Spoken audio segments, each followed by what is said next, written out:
From Becky and me, welcome to this evening's programme. So much to come this Friday night, but first... The officer who ran the investigation called it the worst case of child abuse he had ever seen.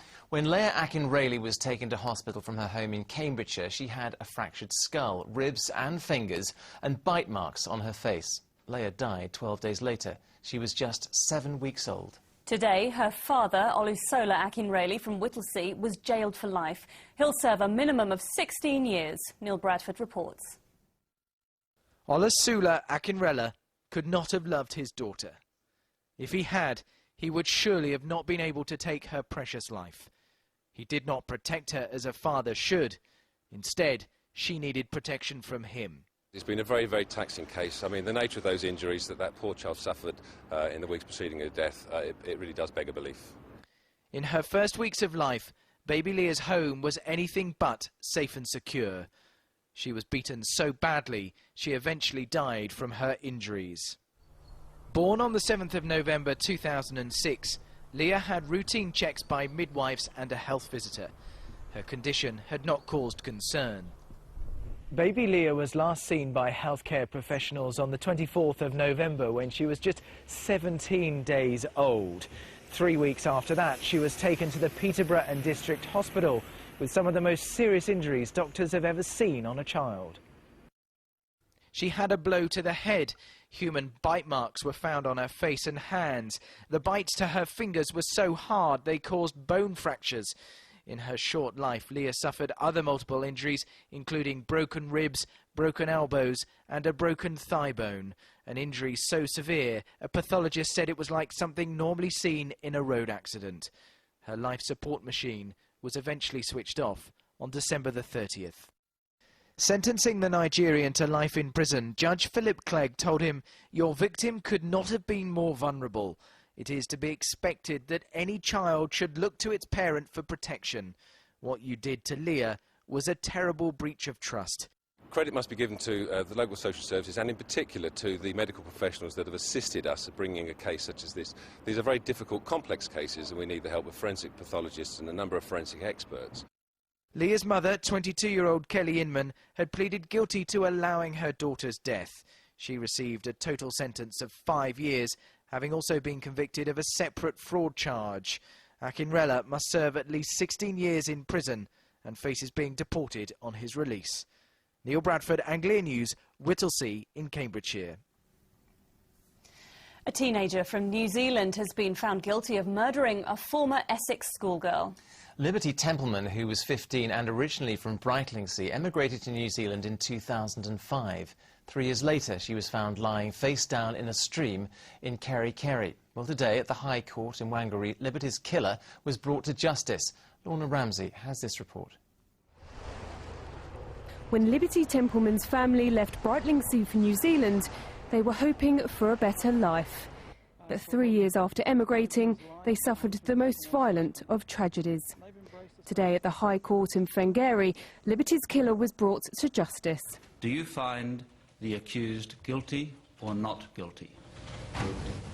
The 16-year-old boy, who can't be named for legal reasons, was also found guilty of indecent assault. For Liberty's parents, there was never any doubt. With a confession having been made at the end of the first week, we've questioned both prior to this and during the process why we've had to go through it. In November 2008, the killer hit and strangled Liberty, then dragged her unconscious body to the banks of a creek and dumped her body in the water where she drowned. She was just 15. Liberty gave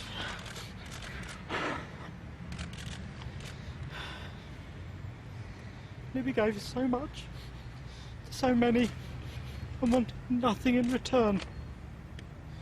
Her big heart, her warm smile, her vivacious personality will be missed by all who knew her.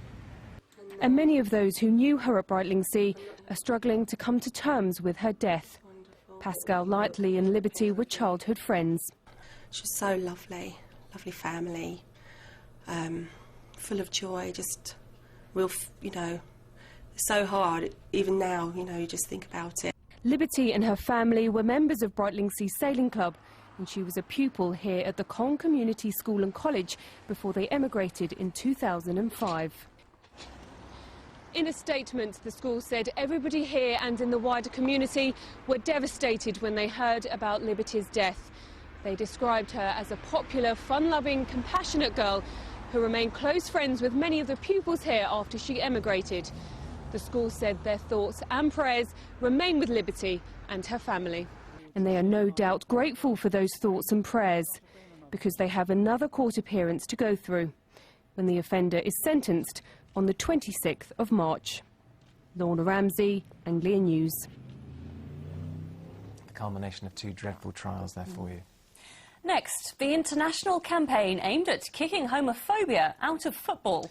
The former Norwich star Justin Fashanu remains the only professional footballer who ever came out and admitted he was gay. Well, 20 years on, the city where he made his name is at the forefront of a new effort to drive prejudice out of the game. Our sports correspondent Donovan Blake joins us now. Donny. Yes, it was today would have been Justin Fashanu's 49th birthday, so it seems appropriate that the Justin campaign should launch its international initiative to drive homophobia out of football. We're at Carrow Park at the moment, in the shadow of Norwich City's Carrow Road Stadium. I'll tell you for why shortly, but it was here where Justin Fashanu's talent led to him becoming a footballing superstar. But shortly, soon afterwards, the taunts from the terraces would lead to cover his playing days, or his later days of his being a player, as he publicly came out as being the first footballer to publicly come out after becoming a £1 million footballer. His death was one of football's tragic stories, a player who once had the world at his feet. Fashanu. Justin Fashanu's goals for Norwich City led him to become the country's first black £1 million signing and an England international. But at the height of his fame, Fashanu privately had to cope with being a gay man in the professional game. 12 years ago, he took his own life, but Fashanu's memory was celebrated today. This exhibition at the Forum in Norwich was hosted by the Justin campaign, set up to tackle homophobia in football, and supported by Fashanu's niece, Amal. It's his birthday today, and I think that it's very helpful to know that there's other people who also are suffering his loss. And I'm just very, very happy that this campaign is actually here and that it can help make a progress and a change in what we think and feel. And her thoughts are echoed by friends of Fashanu. A lot of the fans liked him, but he did get some homophobic abuse, and the campaign is about trying to highlight that. It's to be applauded. I don't think, as far as I'm aware, that anybody has followed in his footsteps, but obviously it's very courageous of him to do it at the time. There have been high-profile campaigns to rid football of violence and racism, but the issue of homosexuality in the sport has long been a taboo subject, even when prejudice now seems to be less prevalent. Fashanu remains the only British professional footballer to publicly come out as gay, but that was 20 years ago. There have been very recent revelations in other sports, including former Welsh rugby international Gareth Thomas. Do you think there are professionals suffering in silence, so to speak? Max Clifford, allegedly, well, I mean, he said it on record, that he is protecting the identities of several, two bisexual footballers and a gay footballer. It's not the intention of the Justin campaign to encourage or to bring people out, because we don't want another scenario like Justin Fashanu. Friends say Fashanu's decision to publicly declare his sexuality was a brave one. It remains to be seen if other footballers choose to break their silence. Well, let's head back to Donny now. Donny, we've had the launch, but the important thing now, of course, is to keep this in the public mind. What's being done to actually support this? Well, all manner of things in the city today. We've heard about the exhibition which took place at the Forum. It's actually carrying on here as well. We've had members of the Justin campaign knitting scarves in the colours of the campaign. That's black and pink. We've had the table football competition in the city.